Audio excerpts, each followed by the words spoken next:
Social মিডিয়াতে viral হয়েছিল আমাদের এই পশ্চিমবঙ্গের বীরভূম জেলার সাইথিয়ার একটা ঘটনা। এটা ভাইরাল হয়েছে, কোন এক কঠোর হৃদয়ের মানুষ সেটাকে ধারণ করেছে, রেকর্ডিং করেছে, ভিডিও রেকর্ড করেছে, ফেসবুকে ছেড়েছে বা বিভিন্ন চ্যানেলে ছেড়েছে, সোশ্যাল মিডিয়ায় ছেড়েছে, আমরা দেখতে পেয়েছি। একজন মানুষ তার যদি ন্যূনতম মানবিকতা থেকে থাকে তাহলে এই ঘটনা দেখার পরে নিজেকে স্থির রাখতে পারবে না। নিজের গর্ভধারিণী বৃদ্ধা মা রাস্তার ধারের জঙ্গলে আছাড় দিয়ে ফেলে তার স্ত্রী তার মাকে আছাড় দিয়ে দিয়ে মারছিল। পরে আবার সন্তান এসে, আপনি ভিডিওটা দেখতে পারবেন না, দেখতে কেউ পারবেন না।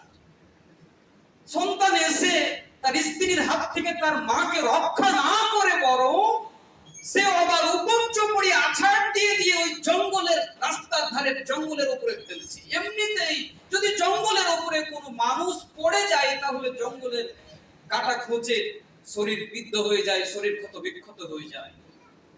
নিজের সন্তান, যে সন্তানকে পেটে ধারণ করেছেন, যে সন্তানকে প্রসব করার সময় রক্ত বিসর্জন দিয়েছেন, যে সন্তানকে মানুষ করার ক্ষেত্রে কত বিনিদ্র রাত্রি যাপন করেছেন, খেয়ে না খেয়ে মানুষ করেছেন যে সন্তানকে, সেই সন্তান মাকে আছাড় দিয়ে দিয়ে জঙ্গলের উপরে ফেলে ফেলে লাঠি দিয়ে গুঁতা দিয়ে শাস্তি দিচ্ছে।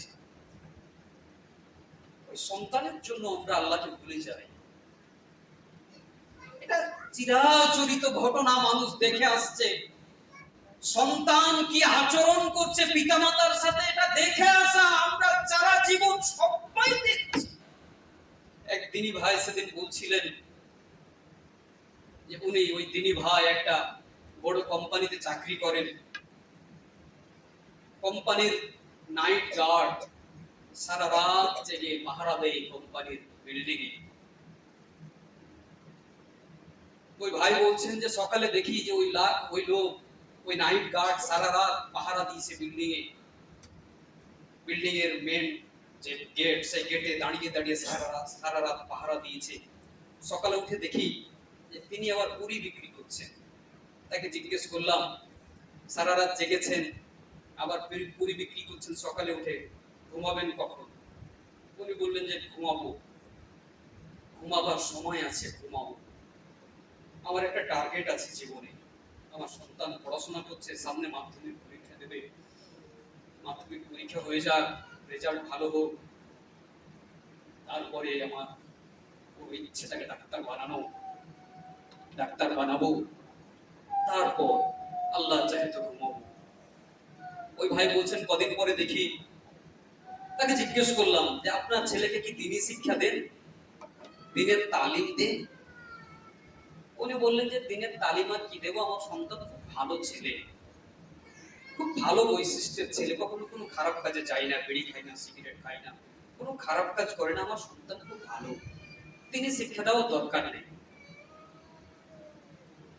উনি বলছেন কদিন পরে দেখলাম, কিছুদিন পরে দেখলাম, কয়েক বছর পরে, যে ওই ভদ্রলোক সকালে ডিউটি করেছেন, রাতে ডিউটি করেছেন, সকালে পুরি বিক্রি করেছেন, দুপুরে আবার আপেল বিক্রি করছেন, ফল বিক্রি করছেন। দেখা হয়ে গেল রাস্তার মোড়ে ফল বিক্রি করা অবস্থায়। জিজ্ঞেস করলাম, সারা রাত পাহারা দিয়েছেন, সকালে পুরি বিক্রি করেছেন, দুপুরে আবার ফল বিক্রি করছেন, ঘুমাবেন কখন? বলে ছেলে আমার এমবিবিএস এর চান্স পেয়েছে, ডাক্তার হয়ে যাবে, ছেলে রোজগার করবে, আমি তখন আরাম করে ঘুমাবো। উনি বলছেন আবারও আমি স্মরণ করালাম, ছেলেকে কি তিনি শিক্ষা দিয়েছেন? আল্লাহ ভিত্তিক শিক্ষা প্রশিক্ষণ দিয়েছেন, ইমানদারের শিক্ষা প্রশিক্ষণ দিয়েছেন? আবার একই উত্তর উনি দিলেন, না আমার ছেলে খুব ভালো, আমার ছেলের দিনী শিক্ষা না হলেও চলবে। এমবিবিএস কমপ্লিট হওয়ার পর ইন্টার্নশিপ করছে সন্তান, মানে কিছু স্কলারশিপ পেতে শুরু করেছে, 30,000, 35,000, 40,000। ইন্টার্নশিপের 1 বছরের মাথায় এমন একটা সময়কে উনি বলছেন যে আমি একদিন রাত্রিবেলায় কোনো এক কাজে উঠে দেখি যে গেটম্যান পাহারা পাহারা দেওয়া অবস্থায় হুকরে হুকরে চেয়ারে বসে বসে কাঁদছে রাত 12টার দিকে। কান্নার সুর, কান্নার ধরন বড় কষ্টদায়ক, বেদনাদায়ক। জিজ্ঞেস করলাম কাঁদছে কেন? বললেন সন্তানের এই স্কলারশিপ বা বেতন পাওয়া এই মাত্র 1 বছর হয়েছে।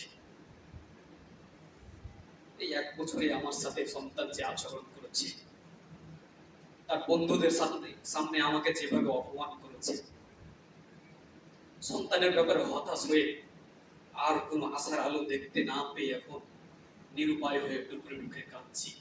এই কান্না তুমি এখন হয়তো দেখলে। দিন রাত কাঁদি, কখনো গোপনে, কখনো চুপচাপ, কখনো লোকের সামনে, কখনো চোখের পানি ফেলে, সব সময় কাঁদি, কিন্তু কেউ দেখতে পাই না, হয়তো তুমি এখন দেখে নিলে। উনি বললেন আমি আর কিছু বললাম না, স্মরণ করালাম না, আপনার সন্তানকে দিনের শিক্ষা দেননি, ইমানদারের শিক্ষা দেননি, এই পরিণামই ভোগ করতে হবে, এটা মনে মনে বললাম, মুখ ফুটে বলতে পারলাম না। মুহতারাম হাজিরিন, সন্তানকে নিয়ে আমাদের স্বপ্ন, এই স্বপ্ন যদি দিনই স্বপ্ন না হয়, আল্লাহ বলছেন তোমরা যদি ঈমান নিয়ে আসো, সৎ আমল করো, তোমরা যদি তাকওয়ার নীতি অবলম্বন করো, তাহলে আমি তোমাদের জন্য ওয়াদা করছি দুনিয়াতে সম্মানিত করব, দুনিয়াতে রুজি দেব, দুনিয়াতে বারাকা দেব, আখিরাতে নাজাত দেব। আর এই রাস্তা থেকে যদি সরে আসো, শয়তানের ধোঁকায় যদি তোমরা পড়ো, যদি তোমরা শয়তানের ধোঁকায় পড়ে দুনিয়ার জীবনে, সন্তানের জীবনে, সম্পদের জন্য যে কোনো কারণে যদি তোমরা ধোঁকায় পড়ো, তাহলে তোমাদেরকে দুনিয়াতে লাঞ্ছিত হতে হবে, বঞ্চিত হতে হবে, অপমানিত হতে হবে। এমন লাঞ্ছনা, অপমাননার জীবন আমরা নতুন দেখছি না, নতুন শুনছি না, এটাই আমাদের ধারাবাহিকতা, এটাই হচ্ছে ধারাপাত। এইভাবে চলছি আমরা, প্রতিনিয়ত দেখছি যে সন্তানের জন্য আজকে আমি মায়ের সাথে সম্পর্ক খারাপ করছি, যে সন্তানের জন্য বাপের হক নষ্ট করছি, বাপকে দুবেলা খেতে দিই না, মাকে দুবেলা খেতে দিই না, মায়ের সাথে মায়ের মতো আচরণ করি না, বাপের সাথে বাপের মতো আচরণ করি না, সেই সন্তান আগামীকালকে আমি আজকে আমার বাপের সাথে যে আচরণ করছি, আগামীকালকে আমার সন্তান সেই একই পদ্ধতিতে একইভাবে আমার সাথে একই আচরণ করবে।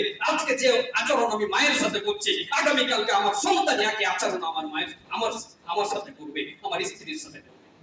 একই পদ্ধতি। অভাব কিসের? অভাব একটা জিনিসের, দিনের পরিপূর্ণ চেতনা, দিনের প্রশিক্ষণে। আমি আমার সন্তানকে যদি দিনের প্রশিক্ষণ দিয়ে তৈরি করি, আমার সন্তানকে যদি তাকওয়ার নীতি অবলম্বন করতে শেখাই, আমার সন্তান দুনিয়াতে কখনো ধোঁকা খাবে না, তার সন্তানের জন্য আমাকে কখনো খোটা দেবে না, তার সন্তানের জন্য আমাকে কখনো উপহাস করবে না, তার সন্তানের জন্য কখনো আমাকে উপেক্ষা করবে না। যদি ইমানদার হয়, একজন সন্তান যদি ইমানদার হয়, তাহলে আল্লাহর নির্দেশ অনুযায়ী ইমানদার হলে একজন সন্তান আল্লাহর ইবাদত করার পরে পরে মর্যাদা দেবে, ভালো ব্যবহার করবে, ভালো আচরণ করবে মা এবং বাপের সাথে।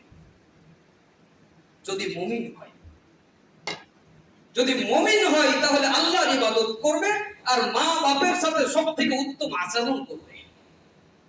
আগে মা বাপের সাথে, তারপরে আত্মীয় স্বজনের সাথে, পাড়া পড়োশের সাথে, দুনিয়ার সবার সাথে, কারোর সাথে সে দুর্ব্যবহার করবে না, কাউকে সে ঠকাবে না।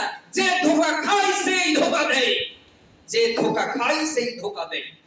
নবী মুহাম্মদ রাসূলুল্লাহ সাল্লাল্লাহু আলাইহি ওয়াসাল্লাম তিনটি বৈশিষ্ট্য যদি কারোর মধ্যে থাকে, তাহলে সেই ব্যক্তিকে আল্লাহ পবিত্র করবেন না, তার দিকে তাকাবেন না, তাকে জান্নাতে দেবেন না, তাকে উপর্যুপরি জাহান্নামের শাস্তি দিয়ে তাকে দুনিয়ার জীবনের আমলের তাকে বদলা দেবে।